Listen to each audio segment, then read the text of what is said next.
Welcome to my channel. Let me ask you something. Have you ever dreamed of going to a new country? A place where everything is different, the people, the roads, even the air? I did. And one day that dream came true. I took a flight to the United States. Alone. Nervous. Excited. And honestly, not very good at English. This is my real story. But this is not just a travel story. This is a learning story. A growing story. A story of fear, mistakes, small wins, and big lessons. Because when I traveled to the US, I didn't just see new buildings and eat new food. I became a new version of myself. A stronger version. A braver version. A version that learned how to speak in a new language even when it was hard. You see, I was not perfect in English. I made mistakes. I forgot words. Sometimes I was scared to speak. But still, I survived. I asked questions. I understood signs. I had conversations, small, simple conversations. And those small moments gave me power, confidence, hope. And you know what? You will learn something too. Because in this video, I will tell you everything in simple English. You'll hear real words, real phrases, real examples. You'll see how I used basic English to travel, to ask for help, to understand others, and to express myself, even when I was afraid. So please, don't just watch this video. Feel it. Imagine you are walking beside me at the airport in a new city, with a suitcase in your hand and a big dream in your heart. Because this is not just my story. This could be your story too. Keep watching till the end. You'll feel like you traveled with me. Let's begin. Chapter 1. The dream begins. I still remember the first time I thought about going to the United States. It was not a serious plan. It was just a small idea in my head. I saw pictures on the internet, big buildings, yellow taxis, snow, smiling people drinking coffee in tall paper cups. Everything looked so different, so fresh, so big. I thought, what if I could go there? Just once? Just to see it with my own eyes? That small thought became a dream. I started to imagine myself walking on the streets of New York or sitting in a park with tall trees and squirrels running around. I imagined airports, airplanes, cold wind on my face, and myself speaking English confidently. But there was a small problem. I didn't speak English very well. In fact, I was scared to speak. I always worried, what if I say something wrong? What if people laugh? What if I don't understand anything? Still, the dream was strong. So I made a decision. I will try. I didn't tell anyone in the beginning. I kept the dream in my heart. But slowly I started learning. I went online and searched basic English for travelers. I found a list. It had phrases like, where is the bathroom? How much is this? I don't understand. I laughed when I read them, but I started repeating them every day. Out loud. Again and again. I even bought a small English phrase book. It was cheap, but for me it felt like a golden treasure. Every page had useful lines with translation in my language. I carried it in my bag all the time. On the bus, in the park, even at lunch break, I opened it and practiced in a low voice. I whispered, "Excuse me, where can I find a taxi?"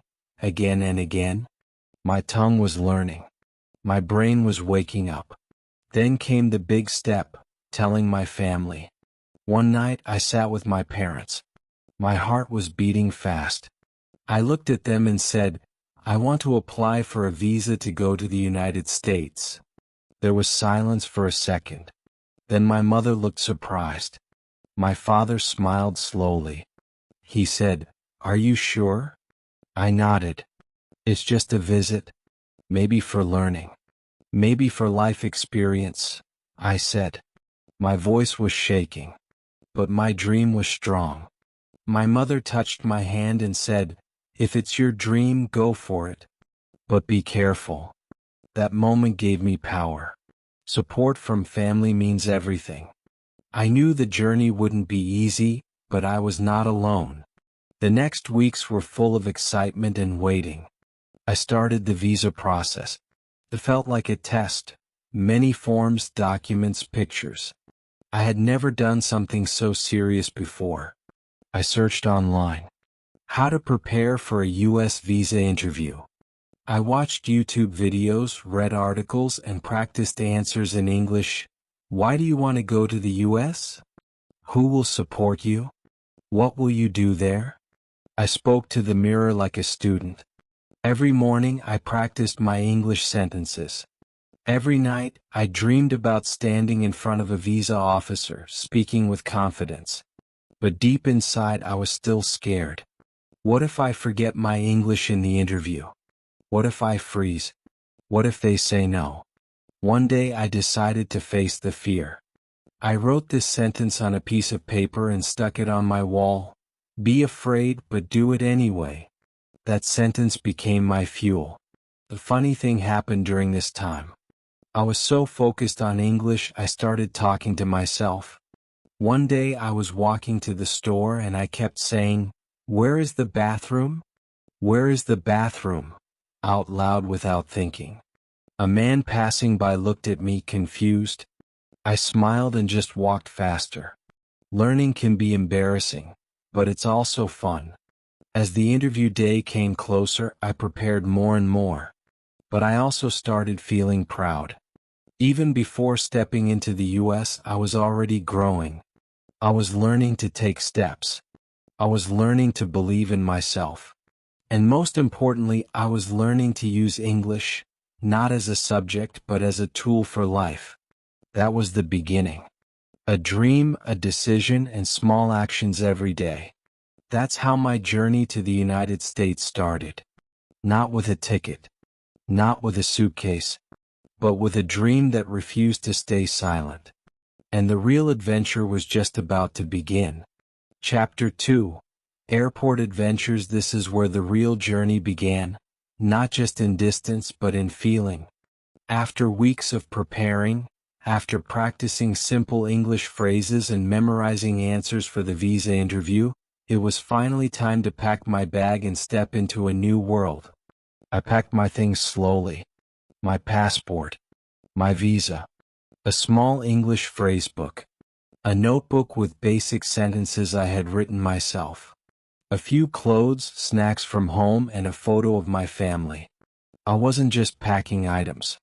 I was packing emotions, hope, fear, excitement, and curiosity. I checked my bag again and again. I was scared of forgetting something important. Then came the hardest moment, saying goodbye. My family came with me to the airport. We didn't talk much on the way. Everyone was quiet. The air felt heavy. When we reached the entrance, my mother hugged me tightly. "Take care of yourself. Speak slowly. And don't forget to eat," she said, trying to smile. My father looked at me and said, "We are proud of you." I nodded, trying to hide my tears. That goodbye felt like the end of one life and the beginning of another. Inside the airport, everything looked new. Bright lights. Big screens. Many people moving fast with bags. It was like a small city inside a building. My heart was beating fast. I looked at the board. Departures. I found my flight and followed the signs. This was my first real test, using English in the real world. The first checkpoint was the airline counter. A kind woman smiled at me and said, "Passport and ticket, please." My first English conversation. Simple, but real. I handed her my documents with a smile and said, "Here you go." She asked, "Window or aisle seat?" I didn't understand the word aisle, but I smiled and said, "Window, please." It worked. Next came the security check. I saw signs like "No liquids," "Take off shoes," and "Keep your bag on the belt." I had read these words before, but now I was seeing them in real life. I followed what others were doing. Took off my shoes. Placed my bag in the tray. A security officer said, "Any electronics?" I pointed at my phone and said, "Only phone." He nodded. Learning was happening second by second. Then came immigration, the most stressful part. I stood in a long line. People in uniforms were checking passports, asking questions. I practiced in my head. Purpose of visit? Travel. How long will you stay? 2 weeks. Do you have return ticket? Yes. I kept repeating them. When it was my turn, the officer looked serious. He said, "Good morning." I replied, "Good morning." He opened my passport and asked, "First time in the U.S.?" I nodded and said, "Yes, sir." He looked at me for a second, then said, "Have a good trip." That was it. My heart finally relaxed. After that, I walked into the waiting area. I had passed the big test. I sat near my gate and watched people around me. Businessmen with laptops, families with kids, young students, old couples. Everyone had a story just like me. I was one of them now.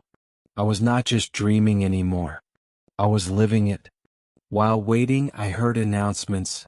Flight 781 is now boarding at Gate 12. Final call for passengers going to Chicago. At first, I didn't understand everything, but my ears started picking up words. I learned the sounds of English in a new way, real, fast, alive. There was something magical about sitting in that airport chair, looking at planes through the window, holding my boarding pass in my hand. The world felt big, but I felt ready. I wasn't fluent in English. I wasn't fully confident. But I was growing. Every small conversation, every sign, every announcement, it was all part of my learning. At that moment, I realized, English is not just something you study in books. It's a bridge, a tool, a survival skill. You don't have to be perfect. You just have to try and people will understand. As they announced boarding for my flight, I stood up. My hands were a little cold, my legs a little shaky. But my heart was full. This was it. I was really going. I was leaving everything I knew behind. My home, my language, my comfort, and stepping into something completely new. And even though I was scared, I knew something for sure. I would never be the same again. Chapter 3. First flight, first fears. As I walked through the tunnel that led to the airplane, my heart was pounding. I had never been on a plane before. Everything felt new. The long metal hallway, the smell of the air, the sound of engines. This was not just a journey to another country. This was a journey into the unknown. A new world. A new language. A new life. I stepped inside the airplane. It was cold and the lights were soft. A smiling flight attendant greeted me with, "Hello, welcome." I smiled back and nodded. I didn't know what to say, but I had learned one sentence the night before. "Where is seat 24A?" So I looked at my boarding pass and asked, "Where is 24A?"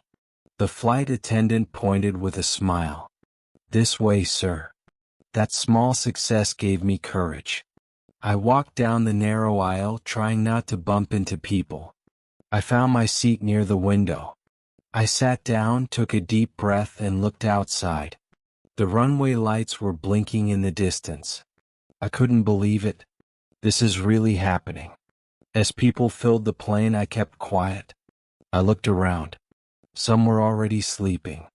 Some were reading. Some were speaking fast English on their phones. I didn't understand anything, but I watched and listened. That was my first lesson. Listen first, speak later.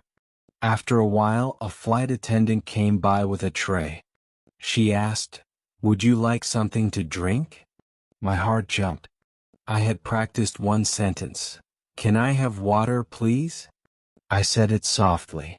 She smiled and handed me a cup. Yes, it worked. That one line gave me so much confidence.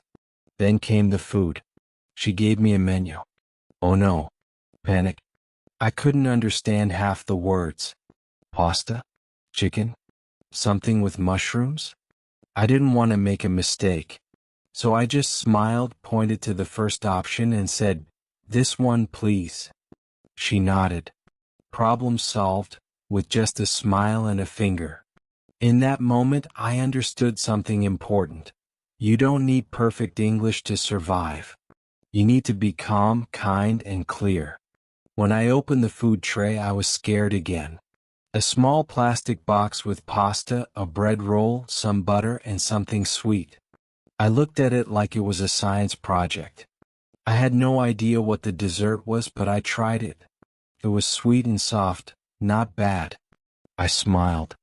Another small win. After eating, the lights went dim. People were sleeping or watching screens. I noticed a small screen in front of my seat. I touched it. It turned on. Wow. Movies, music, games. So many options. I found one movie I knew from my country, but in English. I clicked play. It had subtitles. In English. At first I was just watching. But then I started reading the subtitles slowly. I started connecting the words with the sounds. When someone in the movie said, "I'm tired," I read the same words. And suddenly it clicked. This is how I can learn. This is how I can improve. I watched the whole movie like a student, not just a traveler. That moment was powerful. I wasn't wasting time. I was learning in the sky at 35,000 feet. After the movie, I took out my notebook and wrote a few new words I heard. Tired, stranger, wait for me. I didn't know their exact meanings, but I wrote them anyway. I would check later. That's how language grows, one word at a time. Then came the emotional moment. I looked out of the small airplane window. The sky was dark blue. The clouds looked like soft pillows under the plane. Far away, I saw a line of orange light. The sun was rising.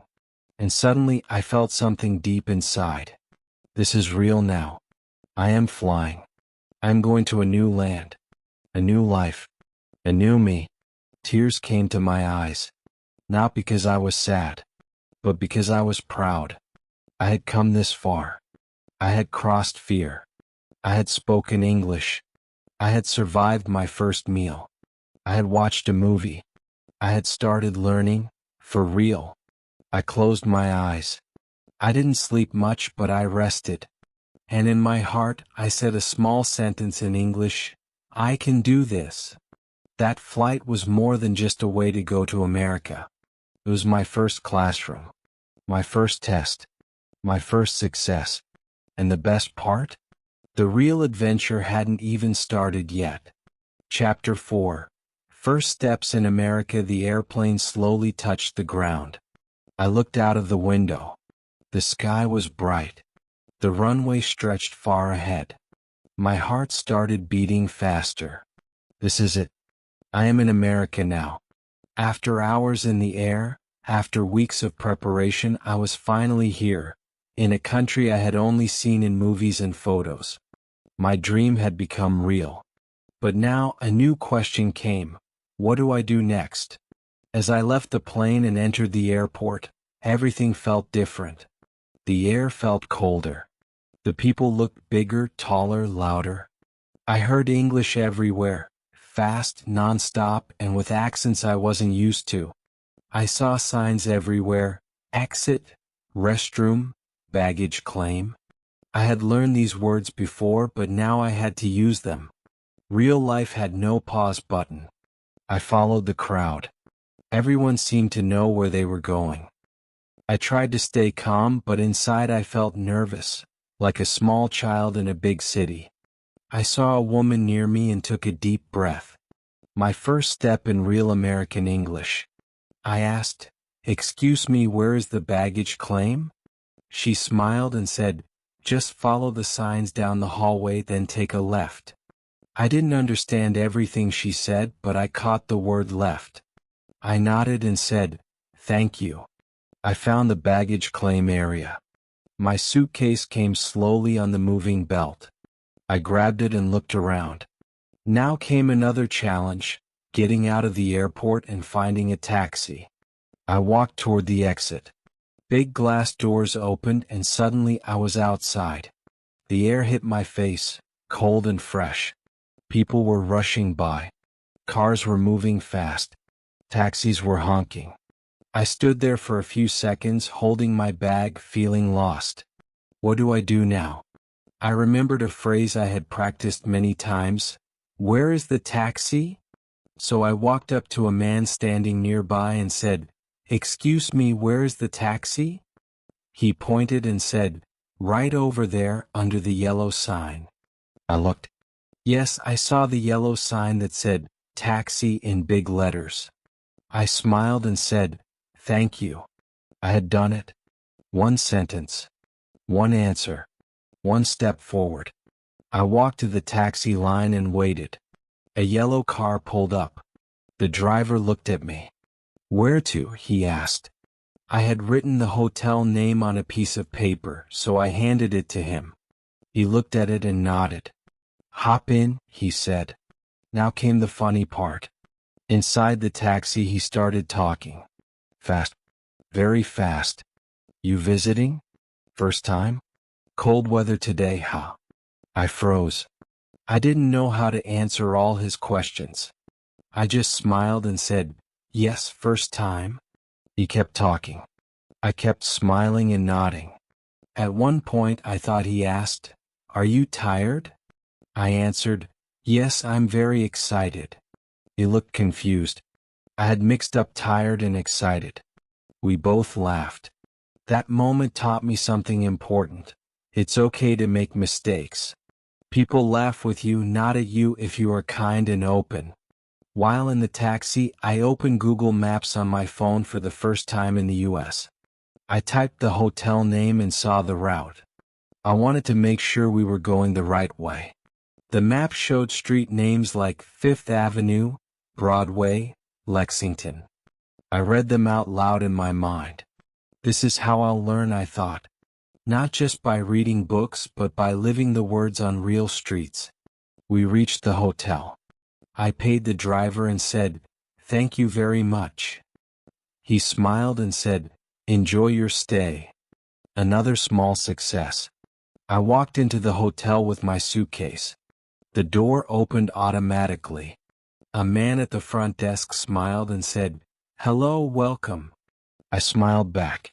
"Reservation under my name," I said.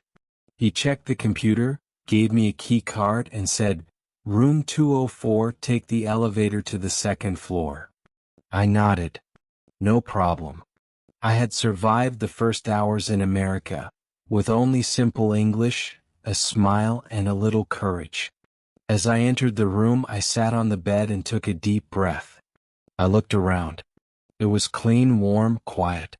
I put down my bag, looked out the window at the city lights, and whispered to myself, "You did it." That night I felt many things. Tired, yes, but also proud. I didn't speak perfect English. I didn't understand every word. But I stayed calm. I asked for help. I used body language. I smiled. And I survived. I learned that English is not only grammar or big vocabulary. It is connection, expression. A small sentence said with confidence can open a door. A kind gesture can fix a mistake. And even when you feel like a small child, you can grow, step by step. My first steps in America were not perfect, but they were real, and they were just the beginning. Chapter 5. My first American day, my first morning in America began with silence. The hotel room was quiet. No street sellers. No sounds from neighbors. No smell of breakfast cooking in the air. Everything felt new, different. I sat on the edge of the bed looking around. The bed was bigger than I was used to. The lamp was modern. The carpet was soft. It was a nice room, but it didn't feel like home, not yet. I looked at the clock. It was only 7 a.m., but I was already wide awake. Jet lag, nerves, and excitement were all dancing in my body. I took a deep breath and said to myself in English, Today is my first American day. It felt strange to speak English to myself, but it also felt right. This was the language of my new experience and I wanted to live in it, fully. The first task was to check out and go to my new place, a budget motel I had booked online for the rest of my stay. I packed my bag, went downstairs, and walked to the hotel reception. "Good morning," I said to the man at the front desk. He smiled and replied, "Morning. Checking out?" I nodded. "Yes, I check out now." My sentence wasn't perfect, but it worked. He typed on his computer, printed something, and said, "Here's your receipt. Have a great stay in the city." "Thank you very much," I replied. My hands were cold, but my heart was warm. I had completed a full checkout conversation in English. Small win, big confidence. I left the hotel and looked at the street. I didn't know where to eat. I was hungry but also nervous. I didn't want to go to a big restaurant. I wanted something simple, like a cafe or a small food shop. So I just started walking. I saw people dressed in business clothes walking fast. Some were jogging. Some were walking dogs. Everyone seemed busy, like they had a destination. I didn't. I was just walking and watching. Finally, I saw a small place that looked friendly. It had coffee cups on the window and people inside. A cafe. I opened the door, and the smell of fresh bread and coffee welcomed me. I smiled. The menu was on a board above the counter. I looked at it, but I didn't understand everything. So I did something simple and smart. I watched the person in front of me order. He said, "I'll have a coffee and a bagel with cream cheese." When it was my turn, I pointed to a picture of a bagel and said, "One bagel, please, and coffee." The cashier smiled. "Cream cheese or butter?" I froze. What did she say? I caught one word, butter. I quickly said, "Butter, please." Another small success. When I sat down, I felt proud. I had ordered food in English. It wasn't fancy, but it was real. I ate slowly, looked out the window, and felt like I was in a movie. People passed by, yellow taxis drove fast, and I sat there, just watching, learning, living. After breakfast, I realized I needed to buy a phone charger. My own charger didn't work in the US power socket. I had forgotten about the different plug types. I took out my phone and typed, "Electronics store near me." Google Maps showed a place nearby. But I got confused while walking. The streets were longer than I thought. I stopped and asked a woman who was walking her dog. I said, "Excuse me, can you help me?" She stopped and smiled. "Sure, what do you need?" I showed her the name of the store. She gave me clear directions. "Walk straight, turn right at the corner, it'll be on your left." I thanked her and she said, "Welcome to the city." That moment made me feel seen. Not just like a visitor, but like someone who belongs. I found the store, bought the charger, and even asked the cashier, "Is this the right plug for this country?" He nodded. "Yep, that's the one." Simple question. Clear answer. That's the power of asking. Later that day, I returned to my motel, sat on the bed, and took out my notebook. I opened to a fresh page and wrote in English. Day 1, I spoke English today. I asked questions. I made mistakes, but people helped me. I am proud. I am learning. That moment was special. Not because the grammar was perfect, but because I had written my first personal note in English. It wasn't a school exercise. It was real. It came from my life, from my heart. That night, I lay in bed and thought about everything. I had eaten, walked, asked, listened, smiled, and survived, all in English. I was scared many times. But I didn't give up. And now I knew something powerful. You don't need to speak perfectly. You just need to be brave. Kind words, polite questions, and a curious heart can take you far. This was my first day in America. and I was ready for the next. Chapter 6. What I learned from this journey as I sit now and look back at my journey, from the small dream in my heart to standing in the streets of a brand new country, I realized something very important. This trip was not just about going to America. It was not just about taking a flight, walking in airports, or ordering coffee. This journey was about something deeper. It was about learning how to believe in myself, and learning how to live in English, one step, one word, one moment at a time. When I left my home, I was scared. I had so many thoughts in my mind. What if I make a mistake? What if people don't understand me? What if I feel lost? But now, after living those fears and coming out stronger, I can say this clearly to you: you don't need to be perfect to speak English. You just need to be brave. Yes, grammar is useful. Vocabulary is important. But confidence is the real key. And courage is the door. I was not fluent when I arrived. I didn't know fancy words. Sometimes I didn't even understand simple questions. But I still survived. I still connected with people. I still smiled, asked for help, and found my way. Do you know how? Because I used small phrases that helped me every single day. Phrases like, "Excuse me. Can you help me? I don't understand. Where is? How much is this?" These are not complex sentences. They are small but powerful. With just these, I traveled across a city, spoke to strangers, asked questions, and solved problems. And every time I used one, my fear became smaller and my confidence grew stronger. One sentence even changed everything for me. I can do this. I said it to myself at the airport. I said it after ordering food. I said it when I was alone in a hotel room. And every time I said it, I believed in myself a little more. That's the beauty of learning English. It's not just about the language.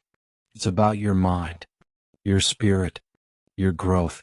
When you practice daily, even for 10 minutes, your brain starts to change. You begin to think in English. You start to feel the language. You become more free. Here's a small guide for you. Yes, you. If you want to start your own English journey, even if you can't travel right now, practice every day, even for 10 minutes. Talk to yourself. Say what you are doing. I am brushing my teeth. I am cooking rice. Simple English. Real English. Speak out loud. Make mistakes and smile. Mistakes are not failures. They are steps. When you say something wrong and someone corrects you, celebrate it. You just learned something new. Use English in your life. Change your phone language to English. Watch videos with English subtitles. Read children's books. Listen to simple podcasts. Live with English, not just study it.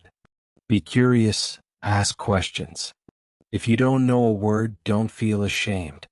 Look it up. Write it down. Use it in a sentence. Language is like a garden. You plant words and they grow with use. Say this every day: I can do this. Because you can. I'm not special. I was just like you, a learner with a dream. If I can survive in a new country with basic English, so can you learn it from your home. This journey has changed me. I'm no longer scared of speaking. I'm no longer afraid of English. I know I still have a long way to go. But I also know I've already come far. From fear to freedom, that's the real journey. From silence to speech, that's the real reward. And from dreaming to doing, that's how we grow. So remember this: you don't need a plane ticket to start your English journey. You just need the decision. Start with one sentence today. Speak it. Write it. Live it. Because when you do, you're not just learning a language. You're unlocking a new version of yourself. And that, my friend, is the most beautiful journey of all. Now it's your turn. This video was not just my story, it was your classroom. A place where real life meets real English. You didn't just listen to my journey. You learned survival phrases, simple sentences, and powerful lessons through every step I took. But here's the truth. Learning only works if you take action. So don't stop now. Don't just scroll to the next video. Do something brave. Right now. Write one small sentence in the comments. Just one. Say, I want to travel. Say, I'm learning English. Say, this is my day one. Say anything, I will read it.